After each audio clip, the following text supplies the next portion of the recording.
മംഗൽപാടി ഹേരൂർ മീപ്പഗിരിയിൽ സ്ഫോടക വസ്തു പൊട്ടിത്തെറിച്ച് വളർത്തുനായ ചത്ത സംഭവത്തിൽ ഒരാൾ അറസ്റ്റിൽ. കുണ്ടംകുഴി സ്വദേശിയായ ഉണ്ണികൃഷ്ണനെയാണ് വെടിയുണ്ടകളും ജീപ്പുമായി കുമ്പള പോലീസ് അറസ്റ്റ് ചെയ്തത്. This news sponsored by Boby Chemmanur international jewellers. Kumbla police station പരിധിയിലെ ഹേരൂർ മീപ്പഗിരിയിലെ കൊറകപ്പയുടെ നായയാണ് നായാട്ട് സംഘം നിക്ഷേപിച്ചതെന്ന് കരുതുന്ന സ്ഫോടക വസ്തു പൊട്ടിത്തെറിച്ച് ചത്തത്. വ്യാഴാഴ്ച രാത്രി 9:15 സംഭവം. വിവരമറിഞ്ഞ് പരിസരവാസികളെത്തി പ്രദേശത്ത് തെരച്ചിൽ നടത്തി.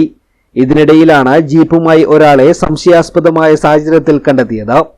സംഭവം കുമ്പള പോലീസിനെ അറിയിച്ചതിന്റെ അടിസ്ഥാനത്തിൽ inspector KP Vinod Kumar, SI Ganesan, ASI Baburaj എന്നിവർ സ്ഥലത്തെത്തി കുണ്ടംകുഴി സ്വദേശിയായ ഉണ്ണികൃഷ്ണനെയും KL 14B 8202 എന്ന നമ്പറിലുള്ള ജീപ്പും കസ്റ്റഡിയിലെടുത്തു. ഇയാളുടെ അറസ്റ്റ് വെള്ളിയാഴ്ച രാവിലെ രേഖപ്പെടുത്തിയതായി കുമ്പള പോലീസ് അറിയിച്ചു. ജീപ്പിനകത്ത് നടത്തിയ പരിശോധനയിൽ 2 വെടിയുണ്ടകളും കണ്ടെത്തിയിരുന്നു. നായാട്ട് സംഘമെത്തിയ ജീപ്പാണ് പിടിയിലായതെന്ന് സംശയിക്കുന്നതായി പോലീസ് പറഞ്ഞു.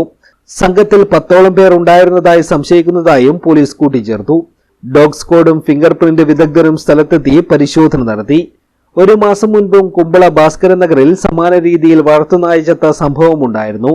അതുകൊണ്ട് തന്നെ പ്രദേശം കേന്ദ്രീകരിച്ച് പരിശോധന ശക്തമാക്കുമെന്നും പോലീസ് അറിയിച്ചു.